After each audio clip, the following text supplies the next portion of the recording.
జీవము కలిగిన దేవుని మాటలను మనము ధ్యానం చేద్దామండి. దేవాతి దేవుడు మనందరికి కూడా బలపరచులాగున కొద్ది సమయము ఆయన మాటలను మనము ధ్యానం చేద్దాం. నిన్నటి దినాన మూలవాక్యంగా మనము హెబ్రీ పత్రిక 2వ అధ్యాయము 3వ వచనాన్ని మనము చదువుకుందామండి. నేటి దినము కూడా అదే వచనాన్ని చదువుకొని వాక్య సందేశంలో ముందుకు మనము కొనసాగుదాం. హెబ్రీ పత్రిక 2వ అధ్యాయము 3వ వచనాన్ని చదువుదాం. ఇంత గొప్ప రక్షణను మనము నిర్లక్ష్యము చేసిన ఎడల ఎలాగూ తప్పించుకుందుము అనే మాటను మనం చూసాం. రక్షణను నిర్లక్ష్యం చేస్తే తప్పించుకోలేము అని నిన్నటి దినాన కొన్ని మాటలను మనం ధ్యానం చేశాం. అది కూడా 2 రకాలుగా మనం ధ్యానం చేశాం. మన సొంత రక్షణను మనము నిర్లక్ష్యం చేయకూడదు అని, రెండవదిగా ఇతరులను రక్షణలోనికి నడిపించే విషయాల్లో కూడా మనము నిర్లక్ష్యంగా ఉండకూడదు అనే మాటలను మనము ధ్యానం చేసాం. ఇతరులను రక్షణలోనికి నడిపించేటటువంటి విషయాల్లో మనం ఎంతో జాగ్రత్తగా ఉండవలసినటువంటి అవసరం ఉంది పిల్లారా. అంటే నిర్లక్ష్య స్వభావముతో మనం ఉండకుండా జాగ్రత్తగా వహించేటటువంటి విధానములోనే మనము నడిచేటటువంటి వారిగా ఉండాలి. దానినే కొనసాగింపుగా ఇతరులు మనల్ని రక్షణలోనికి నడిపించేటప్పుడు, లేకపోతే రక్షణ పొందిన బిడ్డలు ఇతరులుగా అంటే రక్షణ లేనటువంటి బిడ్డలందరినీ కూడా నడిపించేటటువంటి క్రమంలో వారు మనను బట్టి ఎంతో శ్రద్ధ తీసుకుంటారు, మనను బట్టి ఎంతో ఆలోచన కలిగి ఉంటారు. మన నిమిత్తమై, మన విషయంలో నిమిత్తమై ఎంతో ఆలోచన కలిగి, తలంపులు కలిగి వారు ఉంటారు. ఎందుకంటే ఏ మాత్రము కూడా వారిలో పాప బంధకాలు ఉండకూడదని, ఏ విధమైనటువంటి ప్రభునకు వ్యతిరేకమైనటువంటి ఆలోచనలు ఉండకూడదని రక్షణ పొందిన బిడ్డలు రక్షణలోనికి నడిపించేటటువంటి బిడ్డల విషయమై అట్టి ఆలోచన కలిగి ఉంటారు. అదే ఆలోచన ఒకానొక దినాన యేసేపు గారికి వచ్చింది పుల్లారా. యేసేపు గారికి ఆ ఆలోచన ఏ రీతిగా వచ్చింది అని కనుక మనం లేఖనాల నుంచి చూడగలిగినట్లయితే, ఆదికాండము 37వ అధ్యాయంలో ఉన్నటువంటి ఒక మాటను మనం చదువుదాం. పుండి 37వ అధ్యాయము 2వ వచనాన్ని గనక మనం చూస్తే, ఇది వాడై సహోదరులతో కూడా మందను మేపుచూ ఉన్నాడు పుల్లరా. చిన్నవాడై తన తండ్రి భార్యలైన బెల్హా కుమారుల యొద్దను జిల్ఫా కుమారుల యొద్దను ఉన్నాడు. అప్పుడు యోసేపు వారి చెడుతనమును గూర్చిన సమాచారము వారు వారి తండ్రి యొద్దకు తెచ్చుచూ ఉండువాడు. జాగ్రత్తగా మాట ఆలకించండి పిల్లరా. యోసేపు ఏం చేస్తున్నాడంటే, వారి చెడుతనమును అనగా సహోదరులు చేస్తున్నటువంటి చెడుతనమును ఎవరి యొద్దకు తీసుకొస్తున్నాడంటే, తండ్రి యొద్దకు సమాచారాన్ని తీసుకొస్తూ ఉన్నాడు. ఒక సమాచారాన్ని తీసుకొస్తూ ఉన్నాడు. ఇప్పుడు అయ్యా, ఈ రీతిగా సహోదరులు జీవిస్తున్నారు, చెడుతనంలో జీవిస్తున్నారు, వారు చేసేదంతా కూడా చెడు పనులైనటువంటి సమాచారము తండ్రి వద్దకు యోసేపు తీసుకొచ్చాడు. ఇప్పుడు ప్రేమతో తీసుకొచ్చాడా, లేకపోతే వారి మీద పగతో తండ్రికి ఆ సమాచారాన్ని అందించాడా అని కనుక ఆలోచన చేస్తే, ప్రేమతో తీసుకొచ్చాడు. ఎందుకు? ఆ చెడుతనము వలన వారు ఏ విధమైనటువంటి ఆత్మీయ స్థితిలో పడిపోకుండా ఉండాలని, ఆత్మీయ స్థితిలో, ఆధ్యాత్మిక స్థితిలో ఎదగలేకపోతూ ఉంటున్నటువంటి ఆ యొక్క సహోదర నిమిత్తమై, ఒకవేళ తండ్రికి గనక ఈ సమాచారం ఇస్తే, తండ్రికి గనక వారు ఇలాగ జీవిస్తున్నారు, ఇలాగ కొనసాగుతున్నారు, ఇలాగ ప్రవర్తిస్తూ ఉన్నారని తండ్రికి సమాచారం ఇస్తే, ఆ సమాచారం విన్నటువంటి తండ్రి బిడ్డలను మంచి మార్గములో నడిపిస్తాడు అనే ఒక ఆలోచన యేసేబు గారికి వచ్చి ఆయన ఏం చేశారంటే, వారు చేసే ప్రతి చెడుతనమును ఆ తండ్రికి సమాచారముగా చెప్పటాన్ని మనం చూడొచ్చు. ఏ విధమైనటువంటి చాడీలు చెప్పడం కాదు పిల్లారు, ఇది కదా పిల్లారా, ఇది సమాచారం ఇవ్వటం అవుతుంది. కానీ రెగ్యులర్ గా చాడీలు అంటూ ఉంటారు కదా, ఆ విధంగా యేసేబు గారు చెప్పలా. చాడీలు చెప్పడం అంటే దాని అర్థం ఏంటంటే, నీ గురించిన సమాచారము నీకు కాకుండా ఇతర వారికి చెప్తే అది చాడీ అవిద్ది. అర్థమైందండి? మీరు చెడుతనం చేస్తున్నారని నిన్ను హెచ్చరించాలి, చెయ్యొద్దు అని. అలాగే చెప్పకుండా నీకు గొప్ప మిగిలిన వారందరికీ గనక బోర ఊదినట్లు మనం గనక చెప్తే అది దేని కిందకు వస్తుందంటే దానికి సాడీ కిందకు వచ్చింది. అది ఈ యేసేబు గారు అలా చెప్పలా, ఎందుకంటే తన తండ్రికే చెప్పాడు కాబట్టి. తండ్రి గద్దిస్తారని, గద్దించి ఒక మార్గంలోనికి నడిపిస్తారని, శ్రేష్టమైనటువంటి ప్రవర్తనలోనికి సహోదరులను నడిపిస్తాడు అనే ఆలోచనతో యవన బిడ్డ ఏం చేశాడంటే, తన తండ్రికి ఆ సమాచారాన్ని తీసుకొచ్చాడు. సాడీ రూపంలో చెప్పకుండా సమాచారము, ఇన్ఫర్మేషన్ రూపంలో చెప్పాడు, ఇలాగ వారు జీవిస్తున్నారయ్యా అని.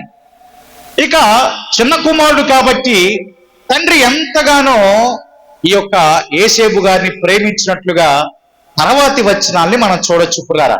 అయితే ఈ అన్నిటి విషయాల్లో తండ్రి ఆ యేసేబు గారిని ప్రేమించడాన్ని బట్టి, లేకపోతే ప్రత్యేకమైనటువంటి వస్త్రాన్ని ఇవ్వటాన్ని బట్టి ఈ సహోదరులందరూ కూడా ఏం చేశారు అని గనక ఆలోచన చేస్తే, అదే అధ్యాయము 11వ వచనంలో రాయబడిన మాట, అతని సహోదరులు అతని యందు అసూయపడ్డారు. ఉన్నారంటే పిల్లరా, అసూయపడ్డారు. ఎవరు? సహోదరులే. ఎందుకు? వారు చెడుతనంలో ఉన్నారు, చెడు చేయొద్దు అనే విషయము తండ్రికి తెలియపరిచిన విధానాన్ని బట్టి, మంచిగా జీవించమని చెప్పేటటువంటి విధానాన్ని బట్టి, మంచిగా ప్రవర్తించు అని చెప్పే విధానాన్ని బట్టి ఈ సహోదరులందరూ కూడా అతని మీద అసూయపడినట్లుగా, పులరా అతని మీద పై వచనాల్లో పగబట్టినట్లుగా, అతని మీద మరింత పగతో రగిలిపోయినట్లుగా లేఖనాలు మాట్లాడుతూ ఉన్నాయి. అంటే చూడండి, ఇక్కడ యేసేబు గారి శ్రేష్టమైన ఆలోచన, ఆధ్యాత్మిక ఆత్మీయ స్థితిలో ఉన్నటువంటి యేసేబు గారు తన సహోదరులను అదే ఆధ్యాత్మిక స్థితి వైపునకు, అదే రక్షణ వైపునకు నడిపించాలి అనే ఒక ఆలోచన తలంపు వచ్చి, వారు చేస్తున్నటువంటి చెడు మార్గాల ద్వారా రక్షణ పొందలేరని, పరలోక రాజ్యాన్ని స్వతంత్రించుకోలేరని గమనించిన ఆయన ఆ చెడు కార్యాలు చేయకుండా ఉండాలని తండ్రికి సమాచారం ఇస్తే, ఈ యొక్క సహోదరులు అతని మీద పగబట్టినట్లుగా, అతని మీద అసూయ పడినట్లుగా లేఖనాలు మాట్లాడుతూ ఉన్నాయి. అయితే పిల్లరా, వారు అసూయ పడిన, వారు యేసేబు మీద పగబట్టిన యేసేబు తండ్రి మాత్రము యేసేబుని ఏం చేశారంటే ప్రేమించాడు. దేవునికి స్తోత్రం. యేసేబుని ఏం చేశాడంటే తండ్రి ప్రేమించాడు. వృద్ధాప్యములో కనినటువంటి కుమారుడని ఒక ప్రత్యేకమైన ప్రేమను తండ్రి యేసేబు గారి మీద కలిగి ఉన్నట్టుగా లేఖనాల ద్వారా మనం చూస్తూ ఉన్నాం. గమనించండి పిల్లరా, ఈ సందర్భాన్ని మనము ఆలోచన చేసి ఆధ్యాత్మిక స్థితిలో మనం వెళ్ళగలిగినట్లయితే, ఒకవేళ మిమ్ములను, నన్ను, నిన్ను, మన కుటుంబాలని అనేక మంది అసూయతో చూసిన, అనేక మంది ద్వేషపు స్వభావముతో చూసిన, అనేక మంది నీ మీద, నీ బిడ్డల మీద నువ్వు మంచి చేస్తున్నా నీ మీద పగబట్టిన, నిన్ను ఎవరు ప్రేమిస్తున్నారంటే తండ్రి అయిన దేవుడు ప్రేమిస్తున్నాడు. దేవునికి స్తోత్రం కలుగును గాక. తండ్రి అమిత ప్రేమను మన మీద చూపుతున్నాడు. పిల్లరా, నువ్వు చేసేది మంచిదే. రక్షణ పొందిన నీవు అనేక మందిని రక్షణలోనికి నడిపించాలని నిర్లక్ష్యముతో ఉన్న బిడ్డల యొద్దకు నీ వెళ్ళి సత్య సువార్తను చెప్తూ ఉంటే వారు నీ మాటను ఆలకించకుండా, అంగీకరించకుండా, ఒకవేళ నీ మీదే అసూయతో, ద్వేషపు స్వభావముతో నీ మీదే పగబట్టిన నువ్వు బాధపడాల్సిన అవసరం లేదు. ఎందుకంటే తండ్రి నేను అమితముగా ప్రేమిస్తున్నాడు. తండ్రి మనల్ని ఏం చేస్తున్నాడంట? ప్రేమిస్తున్నాడు. కాబట్టి మనము ఆ పనిలో నిర్లక్ష్యంగా ఉండకుండా, వారేదో అసూయపడుతున్నారని మన మీద, వారేదో పగబడుతున్నారని మన మీద, సత్య సువార్త చెప్తున్నారు, వారు అలా చెప్పడానికి వీల్లేదని నీ మీద విషపు చూపు స్వభావము చూపిన వాటిని పట్టించుకోకుండా రక్షణ పొందిన నీవు అనేక మందిని రక్షణలోనికి నడిపించడానికి నీవు సిద్ధంగానే ఉండాలి, గాని నిర్లక్ష్యముగా ఉండకూడదు. ఎందుకంటే ఆయన మనలను ప్రేమిస్తూ ఉన్నాడు. వీరందరూ కూడా అసూయపడిపోయారు. సహోదరులందరూ కూడా ఏమే చెడుతనం చేస్తే అతనికి ఏంటంట, మేము ఈ రీతిగా జీవిస్తే అతనికి ఏంటంట, మేము చెడుతనమే చేస్తాం, అసలు యోసేపుకు వచ్చినటువంటి బాధ ఏంటి అని వారు ఇతని మీద అసూయపడిపోయారు. యోసేపు బాధ ఏంటంటే నా వలే నా సహోదరులు ఉండాలి అనే ఆశ. ఆమేన్. నా వలే ఆత్మీయ స్థితిలో నా అన్నలు ఉండాలి అనే ఆశ. నా వలే దేవుని ద్వారా అభిషేకించబడాలి అనేటటువంటి ఆశ. ఆ ఆశ ఏం చేసిందంటే ఆ యొక్క సమాచారం మొత్తాన్ని కూడా తండ్రికి చేరవేసేటట్లుగా చేస్తే, ఈ అన్నలు ఏం చేశారంటే పుల్లరా, అపోస్తుల కార్యగ్రంథములు 7వ అధ్యాయము 9వ వచనాన్ని ఒకసారి మనం చూద్దాం. అవే మాటలు ఆదికాండం 37వ అధ్యాయంలో కూడా ఉంటాయి. కానీ అపోస్తుల కార్యగ్రంథంలో స్టెఫన్ గారు ఆ మాటలు చెప్పాలని మనం చూడొచ్చు. 7వ అధ్యాయము 9వ వచనాన్ని ఒకసారి చదువుదాం. ఆ గోత్రకర్తలు మత్సరపడి ఏం చేశారంటే పుల్లరా, అంతకంటే ముందుగా యోసేపు మీద ఏం చూపించారంట? మత్సరపడి యోసేపును అమ్మివేసిరి, కానీ దేవుడు అతనికి తోడయుండి, దేవునికి స్తోత్రం. చూడండి, దేవుడు ఎంత గొప్పవాడు చూడండి పిల్లారా. తండ్రి ప్రేమ మాత్రం దూరం కాలేదు కదా. చూడండి, అక్కడ ఏం మాట రాయబడిందంటే, ఆ గోత్రకర్తలు మత్సరపడి యోసేపును ఐగుప్తులోనికి పోవుటకు అమ్మివేసితిరి, గాని దేవుడు అతనికి తోడుగా ఉండి అతని శ్రమలన్నిటిలో నుంచి అతన్ని ఏం చేశాడంట? తప్పించాడు, విడుదలనిచ్చాడు. అంటే చూడండి, ఒక వర్గమంతయు కూడా ఏం చేశారంటే పుల్లరా, ఆయన మీద మచ్చరపడ్డారు. సొంత అన్నలే అసూయ ద్వేషముతో రగిలిపోయారు. రగిలిపోయినప్పుడు ఐగుప్తుకి అమ్మివేసినటువంటి తదుపరి దేవుడు మాత్రము అతనిని విడిచిపెట్టకుండా అతని శ్రమలన్నిటిలో నుంచి ఏం చేశారంటే అతనిని విడిపించాడు. అంటే దీని అర్థం కనుక మనం చూస్తా ఉన్నట్లయితే పుల్లారా, ఎందరు నిన్ను శ్రమల పాలు చేయాలని చూసినా, ఎందరు నిన్ను నిందల పాలు చేయాలని చూసినా, అయిన వారే పుల్లారా నీకు శ్రమ కలగజేయాలని చూసినప్పటికీ కూడా ఆయన మాత్రము విడువని దేవుడుగా నీ పక్షంగా నిలిచాడండి. కలిగిన శ్రమ అన్నిటి నుంచి విడుదలను ఆయన మాత్రమే మనకి ఇస్తున్నటువంటి దేవుడిగా ఉన్నాడండి. ఎందుకంటే ఏ విధమైనటువంటి ద్వేషము యోసేపు గారు లేదు కదా. అన్నల మీద ప్రేమే, అన్నలు కూడా రక్షణ పొందాలని ప్రేమే, అన్నలు కూడా మంచిగా ఉండాలనే ప్రేమే. వారు అంత చేసిన యోసేపు గారిలో మాత్రము ఏ విధమైన ద్వేషము అన్నల మీద లేదండి. విషపు చూపు కూడా తన సహోదరుల మీద ఆయన చూపల. ఎంత ఘోరం చేశారు వాళ్ళు. చంపాలనే ప్లాన్ చేశారా? గుంటలోనే పడేశారా? ఐగుప్తుకే అమ్మేశారా?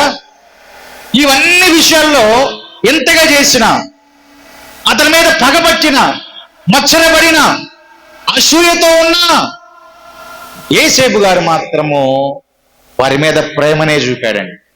ఆమేన్.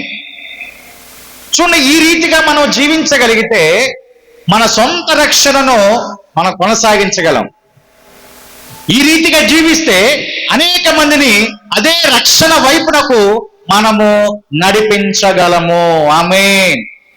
ఒక వైపున ఎంతో ద్వేషముతో నింపబడిన ఒక గుంపు ఉంటే వారిని బట్టి ఏ మాత్రము ఈయన కృంగిపోకుండా, నిరాశతో ఉండకుండా వారి మీద ప్రేమని చూపించారు. ఎందుకంటే వారు కూడా ఆత్మీయ స్థితిలోనికి నడవాలని, వారు కూడా ఆత్మీయ స్థితిలోనికి రావాలని యేసేపు గారికి బహుగా తెలుసు.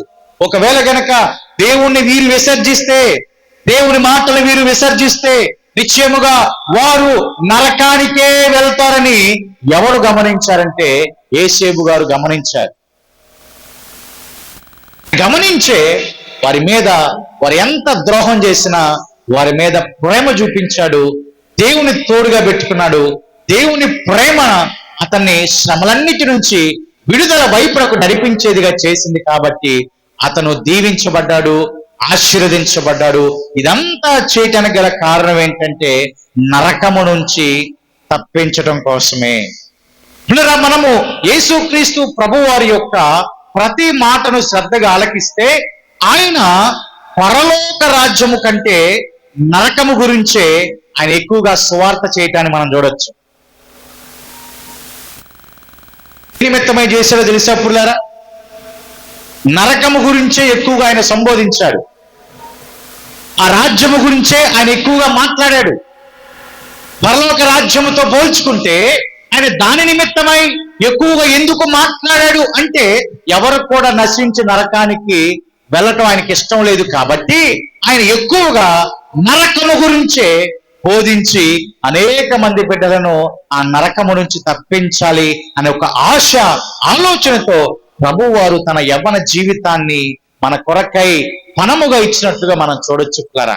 ఎందుకంటే ఆ నరకానికి వెళ్ళినప్పుడు అక్కడ ఉన్నటువంటి భయంకరమైనటువంటి పరిస్థితులను మనం తట్టుకోలేం. లోకాసు వార్తల మాటలు రాయబడి ఉంటాయి పిల్లరా. లోకాసు వార్త ఒకసారి కనుక మనం చూస్తే 16వ అధ్యాయము, లోకాసు వార్త 16వ అధ్యాయము 24వ వచనాన్ని కనుక ఒకసారి మనం చదవగలిగినట్లయితే, తండ్రివైన అబ్రహామా, నా యందు కనికరపడి తన వేలి కొనను నేలలో ముంచి చల్లార్చుటకు ఏమంటాడంటే చూడండి పిల్లరా, లాజరును పంపుము, నేను అగ్ని జ్వాలలో యాతన పరుచున్నానని. ఏం చేశారంటే పిల్లరా, కేకలు వేశారు. అక్కడికి వెళ్ళి కేకలు వేస్తే ప్రయోజనం ఏముంది? ప్రయోజనం ఉందా పిల్లరా? వెళ్ళాల్సిన చోటుకి వెళ్ళిపోయి అక్కడికి వెళ్ళి నన్ను కాపాడు అని కేకలు వేస్తే వచ్చే ప్రయోజనం లేదు. ఈ లోకంలో మనము జీవించగానే ప్రభువుని గనక కేక వేసి పిలిచి నన్ను మార్చు, నా జీవితాన్ని మార్చు అని గనక అడిగితే, కేక వేసి అడిగితే నిశ్చయముగా ఆయన మన కేకను ఆలకించి మనం కలిగి ఉన్నటువంటి సమస్త బాధల నుంచి, బలహీనతల నుంచి, రోగ రుగ్మతల నుంచి, పాపపు స్వభావం నుంచి ఆయన దూరపరిచేటటువంటి దేవుడుగా ఉన్నాడు పిల్లరా. మత్తయి సువార్తలో 20వ అధ్యాయము 30వ వచనాన్ని గనక మనం చూస్తే 30-31 వచనాలు గనక మనం చూడగలిగినట్లయితే పిల్లరా, యేసుక్రీస్తు ప్రభువారు త్రోవ పక్కనే వెళుతా ఉన్నప్పుడు త్రోవ పక్కనే కూర్చున్న ఇద్దరు గుడ్డివారు ఏం చేశారంటే, ప్రభువా, దావీదు కుమారుడా, మమ్మను కరుణించమని కేకలు వేశారు. దేవునికి స్తోత్రం. జనులు వారు ఓరకిండమని గద్దించిన ఆ ఇద్దరు బిడ్డలు ఏం చేశారంటే పుల్లరా, దావీదు కుమారుడా, మమ్మను కరుణించమని మరి బిగ్గరగా ఏం చేశారంటండి? మరి బిగ్గరగా కేక వేశారు. మరి బిగ్గరగా కేక వేసినప్పుడు యేసయ్య వారిని పిలిచి వారిని కనుకరించి పుల్లరా వారికి వెంటనే ఏం చేశారంటే దృష్టి పొందేటట్లు చేశారు. అంటే దీని అర్థం చూడండి, ఇక్కడ ఈ లోకంలో జీవిస్తుండగానే వారు యేసుక్రీస్తు ప్రభు వారిని కేక వేసి పిలిచి నా జీవితాన్ని మార్చమని, పరిస్థితులను మార్చమని, కలిగి ఉన్న అంధకార క్రియలను మార్చమని కేక వేసి అడిగినప్పుడు యేసయ్య వారి యొద్దకు వచ్చి వారు కలిగి ఉన్న బలహీనత అంతా కూడా తీసివేశాడు. కానీ ఆ ధనవంతుడున్నాడే, వెళ్ళకూడని చోటుకు వెళ్ళి అక్కడ ఏం చేస్తానంట ఆయన? కేక వేస్తున్నాడు. అక్కడ ఏం చేస్తున్నాడు? ఒకవేళ అయ్యా లాజరును పంపయ్యా అంటున్నాడు. ఎలాగ పంపమంటున్నాడు? చూడండి ఒకసారి ఆ మాట ఒకసారి చదవండి, మరొకసారి చదవండి పిల్లరా. 24వ వచనం కనుక ఒకసారి చూస్తే, అబ్రహామా కనికరపడి వేలి క్రొనను చాలు పిల్లరా, ఏమన్నట్టు వేలి క్రొనను నేలలో ముంచి నా నాలుకను చల్లార్చాలి. వేలి క్రొన చివరి భాగం కదా పిల్లర. క్రొన అంటే ఏంటి? చివరి భాగం. మరి చివరి భాగముతో ముంచి నాలుక మీద వేస్తే దాహం తీరిద్దండి? తీరదు. ఏ మాత్రం కూడా. మనకు అసలు వాటర్ అయినప్పుడు బాటిల్ తాగేస్తాం పిల్లరా. బాటిల్ కొంతమంది అయితే ఎత్తిన బాటిల్ దించరు. లాజరు యొక్క ఆ యొక్క ధనవంతుడి యొక్క స్థితి కనుక మనం గమనిస్తే, ఇక్కడ వేలి క్రొనతో ముంచి నా దగ్గరికి పంపిస్తే చాలు అంటున్నాడు. ఆ నాలుకను చల్లార్చడానికి అగ్నిలో ఆయన వేతన పడుతున్నటువంటి స్థితి, బాధపడుతున్నటువంటి స్థితి చల్లార్చడానికి అక్కడ ఆయనకి ఏమి అవసరమైందంటే, వేలి కొనతో ఒక్క బొట్టైన నా యొక్క నాలుక మీద వేస్తే చల్లార్చబడుతుందనే ఆలోచనకు వచ్చేసాడు. అంటే ఎంత వేదన ఉందో ఒకసారి ఆలోచన చేయండి, ఎంత బాధ ఉందో ఒకసారి ఆలోచన చేయండి, ఎంత భయంకరమైనటువంటి పరిస్థితితో ఒకసారి ఆలోచన చేయండి పిల్లరా. ఈ భయంకరమైనటువంటి స్థితిలో వెళ్లకుండా అనేక మందిని మనం కాపాడాల్సిన అవసరం ఉందా లేదా? ఉందండి. మరి వారి ఎడల మనం నిర్లక్ష్యంగా ఉంటామండి. ఇంత గొప్ప రక్షణ నిర్లక్ష్యం చేస్తే ఎలాగూ తప్పించుకుంటాం? సరే, మనం రక్షణలోనికి వచ్చాం, ఎదుటివారి రక్షణలో మనం నిర్లక్ష్యంగా ఉండకూడదు కదా. ఇప్పుడు ఆయనైతే నరకానికి వెళ్ళి అక్కడ చేతి కొనవేళ్లతో వాటర్ని పంపిస్తే చాలని వచ్చేశాడు. కానీ నేటి దినాన ఈ లోకంలోనే జీవించేటటువంటి అనేక మంది ఆత్మీయ దాహం కోసం ఎదురు చూస్తున్నారండి. ఆ ఆత్మీయ దాహాన్ని నీవే తీర్చాలి. ఆమేన్. ఆ ఆత్మీయ దాహాన్ని ఎవరు తీర్చాలి? మనమే. ఆమేన్. మనమే తీర్చాలి పిల్లరా. ఆ ఆత్మీయ దాహాన్ని తీర్చడానికే యేసేపు గారు తన తండ్రికి ఏమిచ్చాడంట? సమాచారం ఇచ్చాడు. వారు చెడుతనముతో ఉన్నారయ్యా, ఒకసారి జ్ఞాపకం చేసుకో. ఎందుకంటే అతను చెప్తే ఉండరు కదా.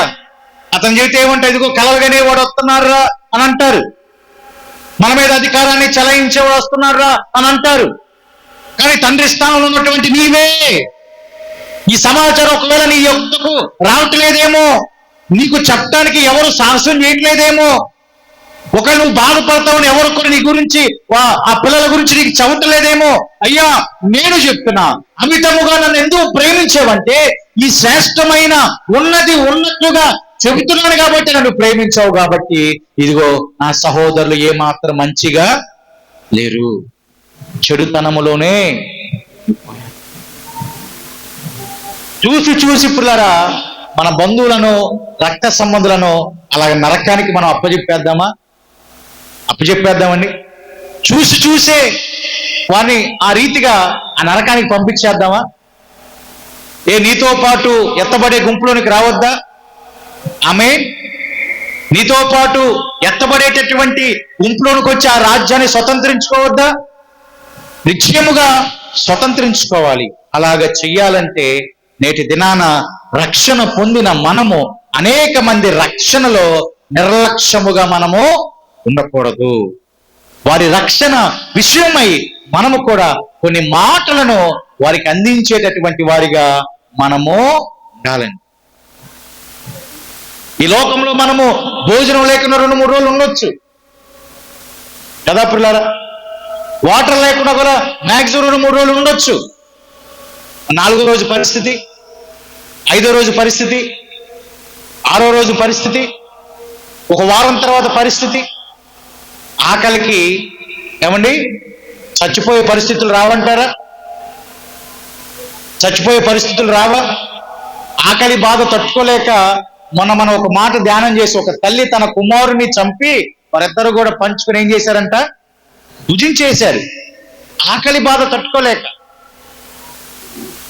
మరి అక్కడ చూడండి ఎంత యాతన ఉందో చూడండి, అక్కడ ఎంత బాధ ఉందో చూడండి, అక్కడ ఎంత బాధపడితే ఆ చేతి కొన ఆ వేలితో ముంచినటువంటి ఆ లాజరుగా నా దగ్గరికి పంపించని ఆ మాట ఎంత వేదనతో బాధపడుతూ చెప్పాడో ఒక్కసారి ఆలోచన చేయండి పిల్లారా. ఒక్కసారి ఆలోచన చేయండి. ఆ బాధ ఆ నరకానికి వెళ్లకుండా అనేక మందిని మనం తప్పించడానికి ప్రభువు అందరికంటే ముందుగా నీ కుటుంబంలో నీకు రక్షణని అలుగు చేశాడు. అది దాని అర్థం, పొందిన నీవు మిగిలిన వారిని నడిపించాలని, పొందిన నీవు మిగిలిన రక్త సంబంధులను నడిపించాలని. ఆ యొక్క ధనవంతుడికి అర్థమైపోయి, అయ్యా నాకు భూమి మీద 5 సహోదరులు ఉన్నారు, దయచేసి వారి యొద్దకు లాజర్ని పంపమంటే లేదు, అలా కుదరదు అంటున్నాడు. అలా ఏమాత్రం కూడా కుదరదు. అయ్యా లేదు లేదయ్యా పంపించాల్సిందే, నేనైతే ఈ వేతనకు వచ్చేసాను, ఈ బాధపడేటటువంటి ఈ ప్రదేశానికి వచ్చేసాను, కానీ వారు ఏమాత్రం ఇక్కడికి రాకూడదు అనే ఆలోచన ఆయనకి ఎప్పుడు వచ్చిందంటే నరకానికి వెళ్ళినప్పుడు వచ్చిందండి. అంటే ప్రత్యక్షంగా అనుభవిస్తున్నాడు ఆ బాధని, ప్రత్యక్షంగా అనుభవిస్తున్నాడు ఆ శ్రమని. అనుభవాల్లో నుంచి వచ్చినటువంటి మాట ఏంటంటే, వారు ఇక్కడికి రాకుండా వారికి స్వార్థ పంపించడానికి పంపమంటే అంటున్నాడు కదా, అలా ఏమాత్రమో కుదరదు. ఎందుకంటే భూమి మీద ప్రవక్తలు చాలా ఉన్నారు, చాలా మంది ప్రవక్తలు భూమి మీద. అలా ఏమాత్రం కూడా కుదరదు. గమనించండి ప్రియ దేవుని సంగమా, నేటి దినాన ఒకవేళ మనమే పరలోక రాజ్యానికి వెళ్ళిపోయి, ఒకవేళ మనము ముందుగానే దాటిపోయి ప్రభు పిలుపుని అందుకొని ఆయన రాజ్యాన్ని స్వతంత్రించుకుని వెళ్ళిపోయినప్పుడు మరి మిగిలిన మన కుటుంబంలో ఉన్నటువంటి వారి యొక్క పరిస్థితి ఏంటి? ఎక్కడికి వెళ్తారు? వారు ఏ ప్రాంతానికి వెళ్తారు? చనిపోయిన తర్వాత ఏ విధమైనటువంటి వారిగా జీవిస్తారు? ఆ ఆలోచన మనం కలిగి ఉండాలండి. నిశ్చయంగా ఈయన అనుభవంలో చెప్తున్న మాట, వారు ఇక్కడికి రాకుండా ఉండాలి. ఈ వేతన పడే ప్రాంతానికి రాకుండా, బాధపడే ప్రాంతానికి రాకుండా, ఏమాత్రము నెమ్మది లేనటువంటి ఈ ప్రాంతానికి వారు రాకుండా ఉండాలని ఆలోచన అతనికి ఎప్పుడు వచ్చిందంటే, అతను ఆ ప్రాంతానికి వెళ్ళినటువంటి తరువాత వచ్చిందండి. నిజంగా గమనించండి పిల్లరా, నేటి దినాన ఆత్మీయ స్థితిలో కొనసాగుతూ ఉంటున్నటువంటి మనమందరము కూడా ఇతరులను రక్షణలోనికి నడిపించే విషయాల్లో నిర్లక్ష్యముగా ఉండవద్దు. వారు చెడుతనం చేస్తున్నారా? వారికే చెప్పండి, ఏమైంది? ఒకవేళ మంచిగా లేదా జీవిస్తలేదా? వారికే చెప్పండి, ఏమైంది? మన ఇతరులతో పంచుకుంటే అవి సాడీలుగా అయిపోతాయి. తద్వారా ఇద్దరికి మళ్ళా లేనిపోని గొడవలు వస్తాయి. ఆమె నా గురించి అట్ట చెప్పిందంట, ఈయన నా గురించి అట్ట చెప్పాడంట, వీళ్ళు నా గురించి అట్ట చెప్పారంట అని మూడో వ్యక్తి వెళ్ళి చెప్పింది. లోకంలో జరుగుతున్న తంతంతా కూడా ఇదే. లోకంలో జరుగుతున్నటువంటి విషయాలన్నీ కూడా ఇవే. అమ్మ నువ్వు ఎవరికి చెప్పొద్దు అని అంటావు, నీ మాట ఏమో యేసుక్రీస్తు ప్రభు మాటే వింటల్లా, నువ్వు చెప్పొద్దంటే నీ మాట వింటారేంటి? వింటారా పిల్లరా? ఏసై మాటే వింటల్లా, ఏసై ఆజ్ఞే పాటించట్లా. ఇక నువ్వు ఎవరు చెప్పొద్దమ్మా నీకే చెబుతున్నానంటే ఎందుకంటారు నీ మాట? మనం ఏమైనా యేసుక్రీస్తు ప్రభు వారి కంటే గొప్పవారు ఏంటి మన మాట వింటానికి? మీ ఇద్దరి మధ్య పెట్టాల్సిన పొగ ఖచ్చితంగానే పెడతారు. నిజమండి, పెట్టాల్సినటువంటి గొడవంతా కూడా పెట్టేస్తారు. నువ్వు చెప్పొద్దంటే మరింత బలంగా చెబుతారు వాళ్ళు. ఈ చెప్పేవాడు కూడా నీ కుక్కలకే చెబుతున్నానని అందరూ చెబుతారు. మళ్ళీ వాళ్ళు కూడా నీ కుక్కలకే చెబుతున్నానని అందరికి చుట్టుపక్కల ఉన్న వాళ్ళందరూ చెప్పేస్తారు. అదే వాళ్ళతో మనం ఏ మాటలు పంచుకోవద్దండి. డైరెక్ట్గా నువ్వు ఆ సహోదరుడితో ఆ సోదరితో మాట్లాడాలి అనిపిస్తే నువ్వు వెళ్ళి మాట్లాడేసాయి. అప్పుడు ఏ బాధ ఉండదు, ఇద్దరు ఓపెన్ అవుతారు. అంతే కదండి. నా హృదయం ఉన్నదంతా కక్కేస్తా, మీ హృదయం ఉన్నదంతా కూడా కక్కేస్తారు. ప్రభువు అప్పుడు సమాధానాన్ని మీకు ఇవ్వచ్చాము. ఆమేన్. ఎందుకంటే ఒకరి బాధలు ఒకరు చెప్పుకున్నారు, ఒకరి కష్టాలు ఒకరు చెప్పుకున్నారు, నువ్వు అలా అన్నావు నేను ఇలా అన్నాను, మొత్తం అయిపోయింది. ప్రభువు ఆ సమయంలో ఇద్దరికి సమాధానాన్ని ఇస్తాడేమో. దేవునికి స్తోత్రం. అందుకని మనం ఏం చేయాలంటే పుల్లారా, ఎదుటి వారిలో ఆ విధమైనటువంటి నిర్లక్ష్యము చెడుతనము కనబడినప్పుడు నేరుగా సరాసరిగా వారికి మనం చెప్తే వారు దాని నుంచి బయటపడేటటువంటి అవకాశాలు నిండుగా మెండుగా ఉన్నాయి. కాబట్టి ఆ రీతిగా మనము వారిని రక్షణ వైపునకు నడిపించొచ్చండి. నిర్లక్ష్య స్వభావం నుంచి విడుదల వైపునకు నడిపించి శ్రేష్టమైన పరలోక రాజ్యానికి వారు వారసులుగా వేటట్టు మనం చేయగలము. కాబట్టి గమనిస్తున్నారా పుల్లారా? గమనిస్తున్నారండి? కాబట్టి ఈ రీతిగా ఆత్మీయ స్థితిలో ఉండే బిడ్డలు ఎదగాలి. లేదు వేరే వాళ్ళకి చెప్పినప్పుడు మనసు గాయమైపోద్ది. అరే నేను చాలా ప్రేమించాను కదా మనుషుల్ని, ఆ మనుషురాల్ని చాలా ప్రేమించాను కదా, నాతో చెప్తే ఏమైంది, వారితో చెప్పాలా అని అప్పుడు వరకు నీ మీద ఉన్న ప్రేమ కూడా ఏమైపోయింది, పోయిద్దని. ఇప్పుడు మీద నీ మీద కలిగి ఉన్నటువంటి మంచి సదా అభిప్రాయం కూడా ఏమైపోయింది, పోతుంది. నాతో చెప్తే ఏమైంది, నేను అంటానా, వాళ్ళతో చెప్పకపోతే ఏమైందంట అంటే అప్పుడు మనుషుల మధ్య గ్యాప్ వచ్చేసింది. ఆ గ్యాప్ కాస్త ఏమైపోయిందంటే ఆత్మీయ స్థితిలో పతనం వైపునకు నడిపించిందండి. ఆత్మీయ స్థితిలో ఆధ్యాత్మికతనంలో కింద పడిపోయేటట్లు మనం చేసిద్దండి. కాబట్టి ఏ అపరాధము నాలో కనబడినా డైరెక్ట్గా నాతోనే మీరు చెప్పాలా, మీలో ఏం కనపడినా నేను మీతోనే చెప్పాలా. ఇతరులతో చెప్తే గనక చాలా లాంగ్ గ్యాప్ అనేటటువంటిది చేస్తుంది. మనందరి అల్టిమేట్ గోల్ ఏంటి? రక్షణ పొందిన మనము నిర్లక్ష్యం చేయకూడదు, అనేక మంది రక్షణలో నడిపించే విషయం కూడా నిర్లక్ష్యముగా ఉండకూడదు. కాబట్టి అట్టి ఆత్మీయ స్థితిలో మనం కొనసాగుతూ ఫలిస్తూ ఎదుగుచూ, అమ్మా రాజ్యం ఇలాగుంది, ఆ నరకం ఇలాగుంది, అక్కడికి వెళ్తే తట్టుకోలేం, మనము బాధపడలేం, ఇదిగో ఈ లోకములోనే 1-2 రోజులే భోజనం చేయకపోతే, వాటర్ తాగపోతే మనం ఎంతగా బాధపడుతున్నామే, అక్కడ మనకు అవేవి కూడా అందనే.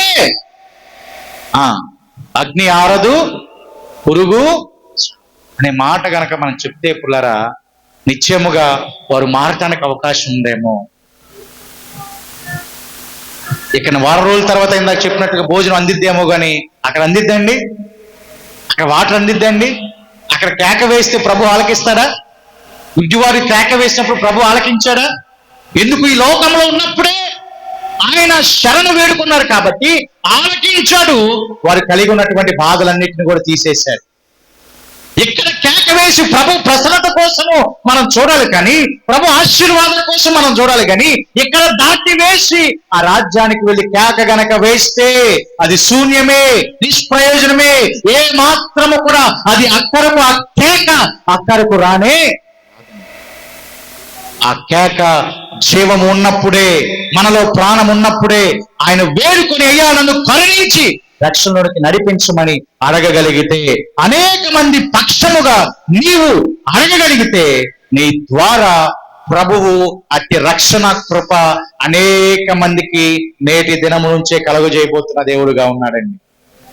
నీ ద్వారానే, మన ద్వారానే, మన వాక్కు ద్వారానే, మన యొక్క ప్రవర్తన ద్వారానే, మన మాట ద్వారానే, మన సాక్ష్యము ద్వారానే, మనం జీవిస్తున్న విధానము ద్వారానే. కాబట్టి పరిస్థితులన్నీ కూడా అర్థం చేసుకోండి పుల్లారా. ఇక దినాలు చాలా తక్కువగానే ఉంటున్నాయి. అనేక మంది కోసం మనం ప్రయాసపడేటటువంటి వారిగా ఉండాలి. అనేక మంది రక్షణలోనికి నడిపించేటటువంటి నిమిత్తమై ప్రయాసపడాలి. ఏసేపు వలె వారు ఏదైతే చేస్తున్నారో ఆ సమాచారం అంతా తెలియపరిచే వారిగా మనం కూడా ఉండాలి. నాకెందుకని వదిలేయద్దండి.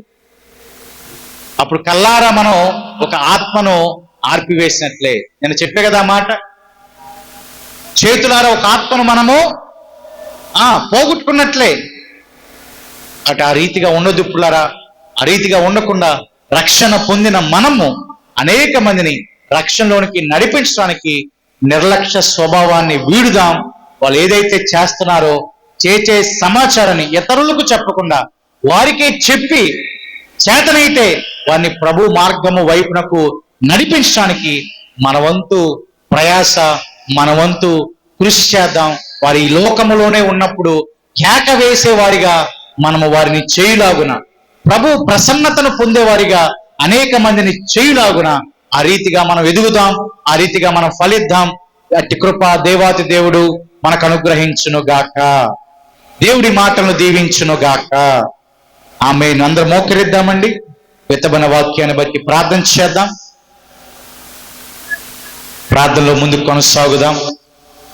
అన్నలు అసూయపడినా పగబట్టినా అతని మీద, వారి మీద ప్రేమ కలిగి ఉన్న అతను చేశాడు. చెడుతనం నుంచి విడిపించాలని, చెడు మార్గము నుంచి విడిపించాలి అనే సమాచారాన్ని తండ్రికి తెలియజేశాడు. తండ్రి గద్దిస్తాడని, తండ్రి వారిని సరైన మార్గంలోనే నడిపిస్తాడని ఆశతో యేసేపు గారు ఏ రీతిగా ప్రవర్తించారో, తాను పొందిన ఆత్మీయ స్థితి అన్నలు కూడా పొందాలి అనే ఆలోచనతో ఏ రీతిగా తను ప్రవర్తించాడో, ఏ రీతిగా నరకము నుంచి, యాతన పడే స్థితి నుంచి, ఇదిగో బాధపడే స్థితి నుంచి తప్పించబడాలని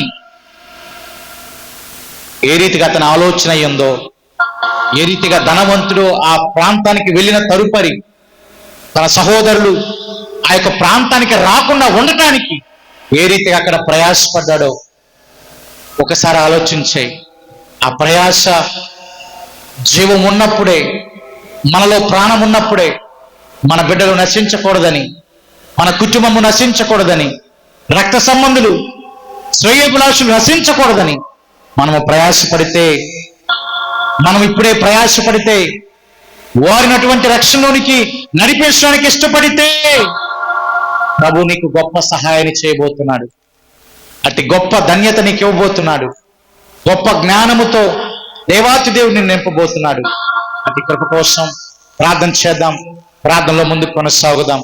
జీవాధిపతి, సర్వాధికారి, మహోన్నతుడా, పరిశుద్ధుడా, ఘనమైన దేవా, మీ నామానికి వందనాలు, స్తోత్రాలయ్యా. మహోన్నతుడా, మీ నామానికి వందనాలయ్యా. నా ప్రభా, మీ శ్రేష్టమైన మాటలతో మమ్మల్ని బలపరిచారు, ధైర్యపరిచారు. నాయన, రక్షణను నిర్లక్ష్యం చేయకూడదని, అనేక మందిని రక్షణలోనికి నడిపించే విషయంలో నిర్లక్ష్య స్వభావాన్ని విడనాడాలని మాతో మాట్లాడారు. ఆ రీతిగా అనేక మందిని నా ప్రభువా మీ రాజ్యము వైపునకు నడిపించే గొప్ప కృప మాకు దయచేయండి. అటు జ్ఞానము దయచేయండి, అటు ధన్యత దయచేయండి. నా ప్రభు భూమి మీదే నాయన ఆ బిడ్డలందరూ నిన్ను కేక వేసి పిలవగలిగినటువంటి అనుభవాల వైపునకు మేము ఆ బిడ్డని నడిపించే మెండుగా మాకు అనుగ్రహించినటువంటి రీతిలో ఆయన రక్షణ లేని బిడ్డలకు అనుగ్రహించి మీరే మహిమ పొందమని యేసుక్రీస్తు నామమున ఈ ప్రార్థన అడిగి వేడుకొనొచ్చున్నాము తండ్రి. ఆమేన్. హల్లెలూయా, హల్లెలూయా.